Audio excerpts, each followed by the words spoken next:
الحمد للہ رب العالمین والصلاة والسلام على سید المرسلین و خاتم النبیین سیدنا و مولانا محمد وعلى آلہ واصحابہ اجمعین اما بعد فاعوذ باللہ من الشیطان الرجیم بسم اللہ الرحمن الرحیم واذکر فی الکتاب مریم اذ انتبذت من اہلها مکانا شرقیا صدق اللہ مولانا العظیم۔ حاضرین محفل اور جملہ ناظرین و سامعین، السلام علیکم ورحمۃ اللہ وبرکاتہ۔ رب کائنات کا ہم پر کرم بے پناہ ہے کہ اس نے ہمیں آقائے نامدار احمد مختار مدنی تاجدار دونوں جہاں کے سردار حضرت محمد مصطفیٰ رسول خدا صلی اللہ تعالی علیہ وآلہ وسلم کی بابرکت امت میں پیدا فرمایا۔ سامعین کرام، جس آیت مبارکہ کی تلاوت کا میں نے شرف حاصل کیا ہے وہ سورہ مریم کی 100ویں آیت ہے۔ اللہ رب العزت ارشاد فرماتا ہے وَاذْكُرْ فِي الْكِتَابِ مریم، یاد کر کتاب میں مریم کو۔ یہاں الکتاب سے مراد قرآن مجید ہے، اور بی بی مریم سلام اللہ علیہا کا ذکر خیر قرآن مجید میں کیا جا رہا ہے۔ مریم ہی ایک عورت ہیں جن کا نام اللہ نے قرآن میں لیا ہے، کسی دوسری عورت کا نام قرآن مجید میں نہیں لیا گیا۔ بی بی آسیہ کے بارے میں کہا امراۃ فرعون، فرعون کی بیوی، نام نہیں لیا گیا۔ حضرت آدم علیہ السلام کی بیوی اماں حوا علیہ السلام کا ذکر کیا تو فرمایا کہ وَخَلَقَ مِنْهَا زَوْجَهَا، آدم علیہ السلام سے ان کی بیوی کو اللہ نے پیدا کیا مگر نام نہیں لیا۔ مگر مریم علیہ السلام ہی وہ ہستی ہیں، وہ عورت ہیں جن کا نام اللہ نے قرآن مجید میں لیا ہے۔ مریم کا معنی ہے کنواری، چونکہ وہ کنواری تھی، کسی نے ان سے نکاح نہیں کیا، کنواری ہونے کے باوجود ماں بن گئیں، جبکہ ان سے کوئی غلط حرکت بھی سرزد نہیں ہوئی۔ در حقیقت مریم قدرت خداوندی کا ایک کرشمہ، اور ان کے فرزند عیسیٰ علیہ السلام جو باپ کے وسیلے کے بغیر پیدا ہوئے وہ بھی قدرت خداوندی کا ایک کرشمہ ہے۔ اللہ رب العزت فرماتا ہے کہ مریم کا ذکر کرو اس کتاب میں، قرآن میں، یعنی ان کا واقعہ سناؤ، اور اللہ یہ حکم اپنے محبوب محمد مصطفیٰ صلی اللہ تعالی علیہ وآلہ وسلم کو دے رہا ہے۔ بی بی مریم ایک نیک خاتون تھیں، اللہ کی ولیہ، اللہ کی مقرب بندی تھیں۔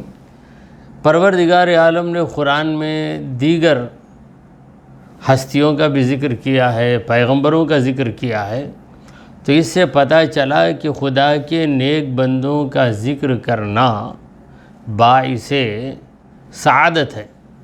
خدا کے نیک بندوں کا ذکر کرنے سے ہمارا وقت ضائع نہیں ہوتا، بلکہ ہماری زندگی میں تبدیلی آ جاتی ہے، بگڑی ہوئی زندگی سنور جاتی ہے، اور بگڑے ہوئے خیالات سدھر جاتے ہیں، ہمارے نظریات میں تبدیلی آ جاتی ہے، اور دل میں دنیا کی محبت کے بجائے اللہ اور اس کے رسول کی محبت پیدا ہو جاتی۔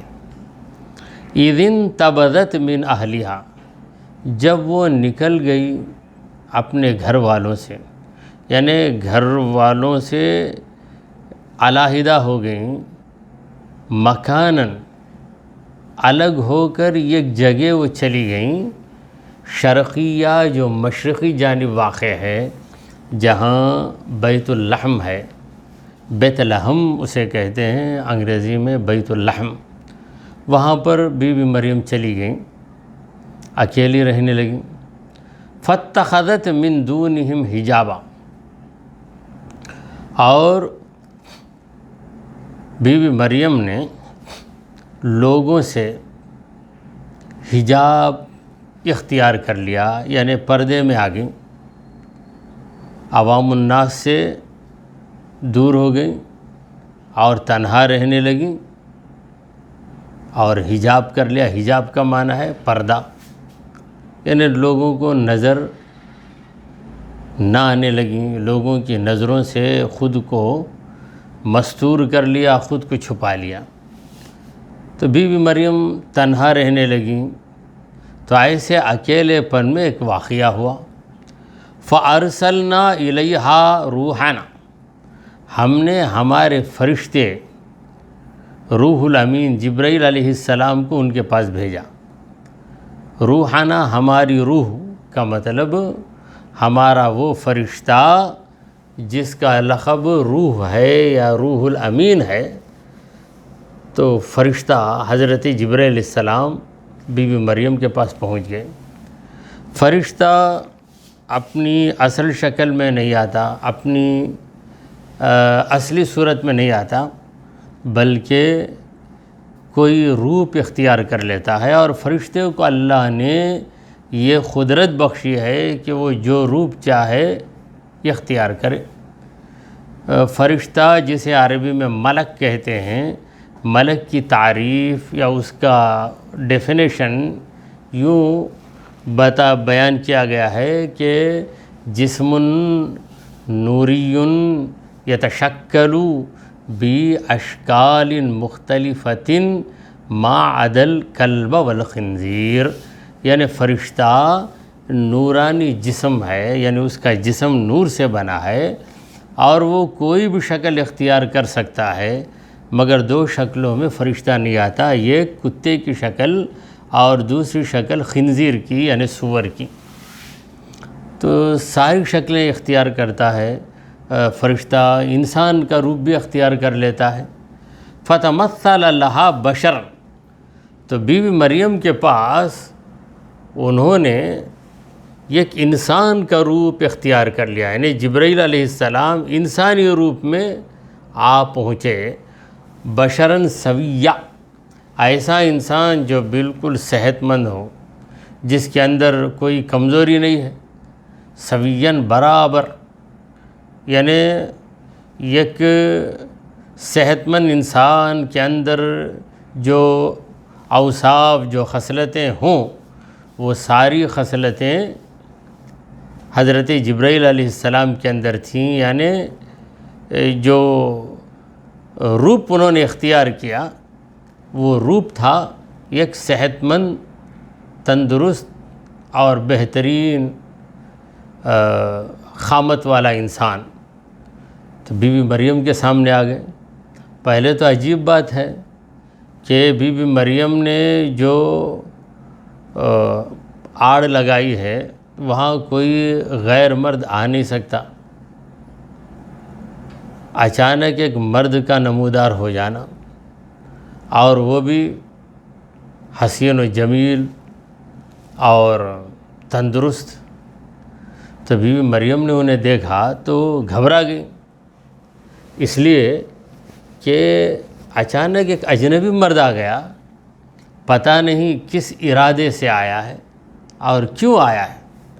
قالت، بی بی مریم نے کہا، انی اعوذ بالرحمن، یقیناً میں رحمان کی پناہ لے رہی ہوں، من کا، تجھ سے بچنے کے لیے، اللہ میری حفاظت کرے، تجھ سے بچائے، میں رحمان کی، رحم کرنے والے پروردگار کی پناہ لے رہی ہوں، اس کا سہارا لے رہی ہوں۔ کیوں لے رہی ہوں؟ من کا، تجھ سے بچنے کے لیے، ان کنت تقیہ، اگر تو تقی ہے، متقی آدمی ہے تو میری یہ بات سن کر سنبھل جا، میں تجھے پیغام دے رہی ہوں کہ مجھ سے دور ہو جا، میں اللہ کی پناہ لے رہی ہوں، اس لیے میرے ساتھ کوئی برائی کا ارادہ نہ کر، برائی کا خیال لے کر میرے پاس نہ آ۔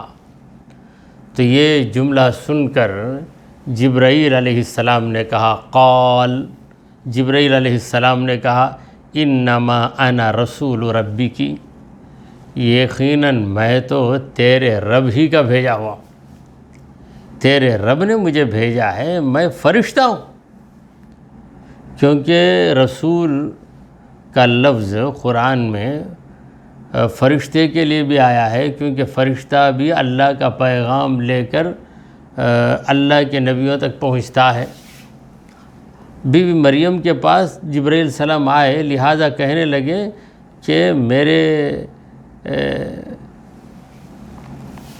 بارے میں تجھے شک کرنے کی ضرورت نہیں ہے اور تجھے گھبرانے کی بھی کوئی ضرورت نہیں ہے، میں ایک انسان نہیں ہوں، میں انسان نہیں ہوں، میں فرشتہ ہوں، اور فرشتہ اپنے اندر شہوت ہی نہیں رکھتا، اور فرشتہ معصوم ہوتا ہے، وہ گناہ کرتا بھی نہیں ہے، لہذا تو مت گھبرا، سن انما انا رسول ربی کی، میں تیرے رب کا بھیجا ہوا ہوں، لِأَهَبَ لَكِ، اس لیے میرے رب نے مجھے تیرے پاس بھیجا ہے تاکہ میں دے دوں تجھے، لِأَهَبَ لَكِ، تاکہ میں تجھے دے دوں، غلامًا زکیًا، ایک ایسا بیٹا دے دوں، لڑکا دے دوں جو زکی ہو، جو پاک ہو، جس کے اندر کوئی گندگی نہ ہو، ظاہری گندگی سے بھی پاک رہے اور باطنی گندگی سے بھی پاک رہے، ایسا لڑکا میں تجھے دینے کے لیے آیا ہوں۔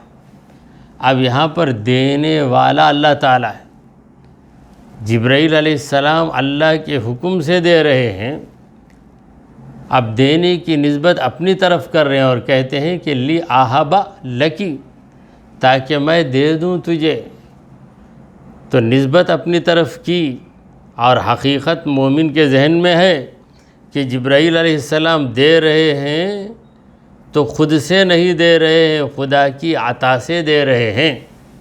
اسی طرح ہم کسی ولی کے بارے میں یا کسی نبی کے بارے میں یہ کہہ دیں، حضور کے بارے میں کہیں کہ حضور نے نوازا ہے، یا ولیوں کے بارے میں، غوث العظم کے بارے میں، یا خواجہ اجمیری کے بارے میں، کسی بھی ولی کے بارے میں کہیں کہ انہوں نے نوازا ہے، تو اس کا مطلب یہ ہے کہ اللہ کی عطا سے انہوں نے نوازا ہے۔ تو یہ مسئلہ جسے لوگوں نے پیچیدہ بنا دیا ہے، اس آیت کے ذریعے وہ پیچیدہ مسئلہ بڑی آسانی سے حل ہو گیا۔ اگر اسی نظریے سے سوچا جائے جس نظریے کی بنیاد پر مسلمانوں پر یہ فتویٰ لگایا جاتا ہے کہ مسلمان اپنی مرادیں مانگتے ہیں خواجہ غریب نواز سے یا غوث العظم سے، یا لوگ یہ عقیدہ رکھتے ہیں کہ اللہ دینے والا نہیں، غوث العظم دینے والے ہیں، اللہ دینے والا نہیں، خواجہ اجمیری دینے والے ہیں، بلا وجہ یہ الزام مسلمانوں کے سروں پہ تھوپا جا رہا ہے، تو ایسے لوگ یہاں پر جبرائیل علیہ السلام کے بارے میں کیا فتویٰ دیں گے؟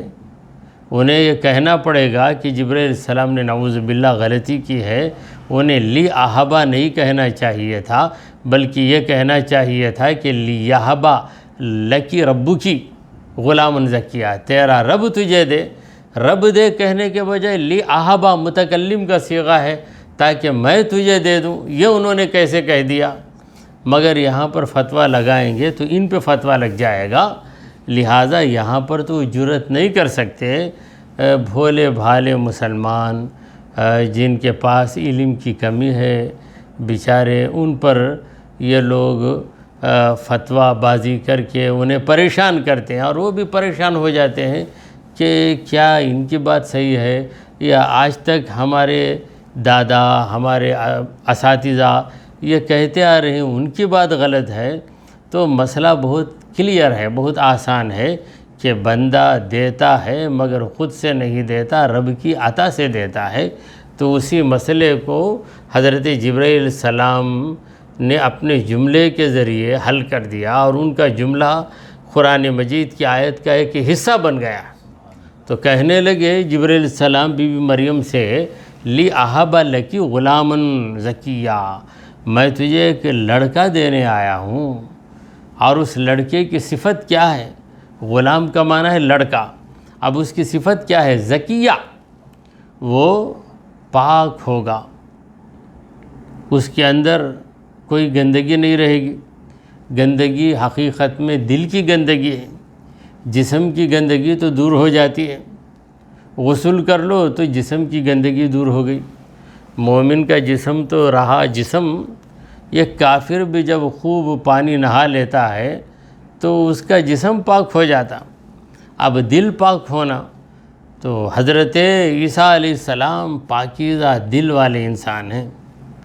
قالت، بی بی مریم نے کہا، جب جبرائیل السلام سے بات چیت ہوئی تو بی بی مریم کو یقین آ گیا کہ واقعی یہ انسان نہیں ہے، یہ خدا کا فرشتہ ہے، اب مجھے گھبرانے کی کوئی ضرورت نہیں ہے۔ تو پوچھنے لگیں، انا یکون لی غلام، کیسے ہو جائے گا مجھے لڑکا؟ یہاں غلام کا وہ معنی نہیں ہے جس معنی میں لفظ غلام اردو زبان میں استعمال ہوتا ہے، یہاں غلام کا معنی ہے لڑکا یا بیٹا۔ انا یکون، یہ تعجب کے لیے ہے، کیسے ہوگا؟ بی بی مریم کو اللہ کی قدرت پہ تعجب نہیں ہے، اب یہاں پہ وہ تعجب ظاہر کر رہی ہیں تو اس کی وجہ یہ ہے کہ یہ دنیا تو عالم اسباب ہے، یہاں پہ ہر کام کے پیچھے ایک سبب ہے۔ لڑکا پیدا ہوتا ہے تو اس کا سبب مرد و عورت کا ملن، مرد و عورت کا ملن نکاح کے بعد ہوتا ہے۔ اب میرا نکاح ہی نہیں ہوا، مجھے بیٹا پیدا ہو جائے، یہ تعجب انگیز بات ہے، قابل تعجب بات ہے، لہٰذا میں عرض کرتی ہوں کہ کیسے مجھے لڑکا پیدا ہوگا؟ ولم یمسسنی بشر، یہ کہ انسان نے بھی مجھے ہاتھ نہیں لگایا۔ ہم بستری تو بہت دور کی بات ہے، مجھے کسی نے چھوا تک نہیں ہے، بشر نکرہ ہے، یعنی کوئی بھی بشر، کوئی بھی انسان میرے قریب بھی نہیں ہوا۔ ولم اکو بغیہ، اور میں زناکار عورت بھی نہیں ہوں۔ الحمدللہ میرے رب نے مجھے بدکاری سے، زناکاری سے محفوظ رکھا ہے، میں بغی نہیں ہوں، یعنی بدکار بدچلن عورت نہیں ہوں، اور مجھے کسی انسان نے ہاتھ بھی نہیں لگایا، کسی سے نکاح بھی نہیں ہوا۔ قال، جبرائیل علیہ السلام نے کہا، کذالک، اسی طرح ہوگا، تجھے کسی انسان نے ہاتھ نہیں لگایا، تیرا نکاح بھی نہیں ہوا، اور تو بد چلن عورت بھی نہیں ہے، اس کے باوجود تجھے لڑکا ہوگا۔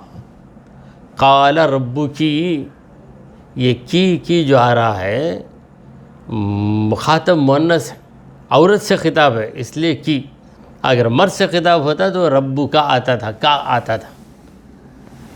قال ربو کی، تیرے رب نے کہا اے مریم، ہوا علی ہین، وہ کام مجھ پر آسان ہے، یعنی بغیر شوہر کے تجھے حاملہ بنا دینا اور ایک پاکیزہ لڑکے کی ماں بنا دینا رب کے لیے کوئی بھاری کام نہیں ہے، ہین، آسان کام ہے۔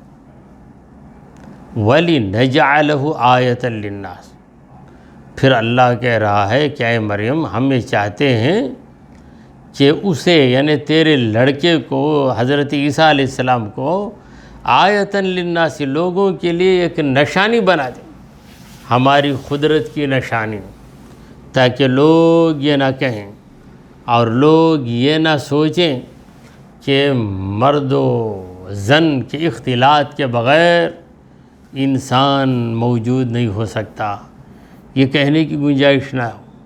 اگر سارے لوگ نکاح کرنا چھوڑ دیں، اگر دنیا کے لوگ یہ طے کر لیں کہ نکاح کرنے سے بچہ پیدا ہوتا ہے، لہٰذا ایک دوسرے سے نکاح نہیں کریں گے، اور بدکاری بھی نہیں کریں گے، ہر مرد عورت سے دور رہے گا۔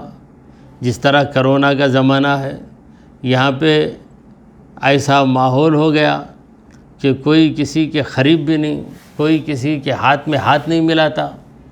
تو اگر اس طرح طے کر لیں کہ کوئی مرد کسی عورت سے نہیں ملے گا، نکاح بھی نہیں کرے گا، تب بھی اللہ تعالیٰ اگر پیدا کرنا چاہے تو عورتوں کو حاملہ بنا دے گا، خود بخود کوئی عورت حاملہ بن جائے گی۔ ارے کیسے بنی حاملہ، کیسے بنی حاملہ؟ تو اللہ تبارک و تعالی حضرت عیسیٰ علیہ السلام کو ایک آیت، ایک نشانی بنانا چاہتا ہے، للناس، لوگوں کے لیے، تاکہ لوگ عیسیٰ علیہ السلام کو دیکھیں اور یہ کہنے پہ مجبور ہو جائیں کہ ہمارا پروردگار مجبور نہیں ہے، ہمارا پروردگار اسباب کا محتاج نہیں ہے، وہ تو خالق اسباب ہے۔ وَرَحْمَةً مِنَّا، اور ہم عیسیٰ کو ہماری طرف سے ایک رحمت بنا دیں۔ تو عیسیٰ علیہ السلام اللہ کے مقبول بندے ہیں، تو مقبول بندے کو اللہ رحمت کہتا ہے۔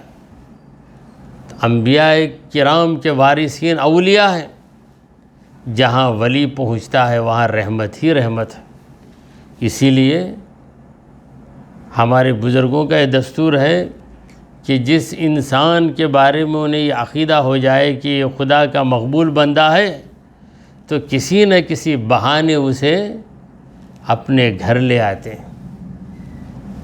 کوئی بہانہ نہ ملے تو اتنا کہتے ہیں کہ ہمارے گھر پہ فاتحہ ہے، آپ فاتحہ پڑھنے آ جائیے۔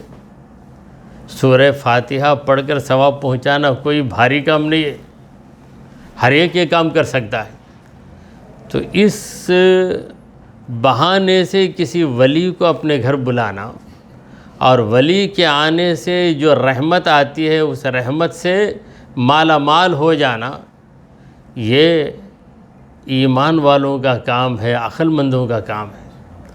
حضرت عیسیٰ علیہ السلام کو اللہ تعالیٰ نے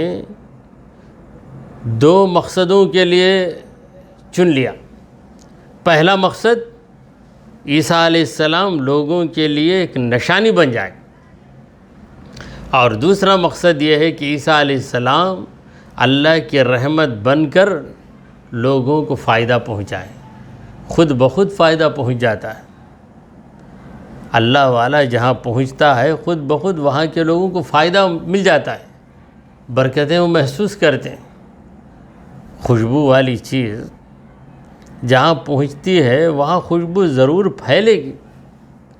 وَكَانَ أَمْرًا مَقْضِيًّا، اور یہ جو بات ہے کہ بی بی مریم کو بیٹا پیدا ہوگا شادی کے بغیر، یہ ایسی بات ہے مقضیًا جو طے شدہ ہے، طے ہو گئی، رب کا فیصلہ ہو گیا۔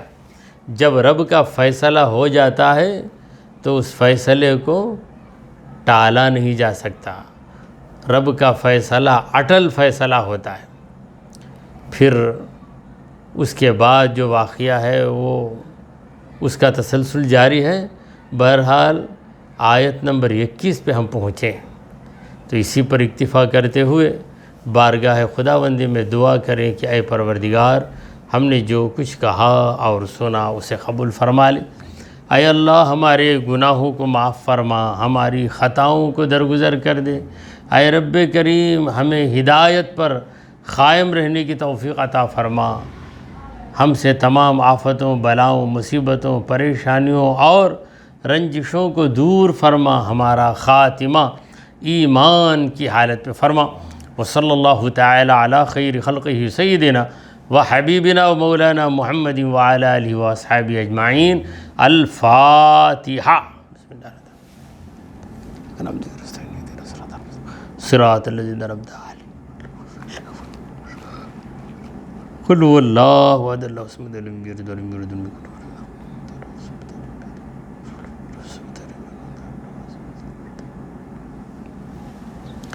ان اللہ وملائکتہ یصلون علی النبی یا ایہا الذین آمنوا صلو علیہ وسلموا تسلیما اللہم صلی علی سیدنا محمد وعلی آل سیدنا محمد وبارک وسلم سبحان ربک رب العزت عما یصفون وسلام علی المرسلین والحمد للہ رب العالمین صلی اللہ علیہ وسلم.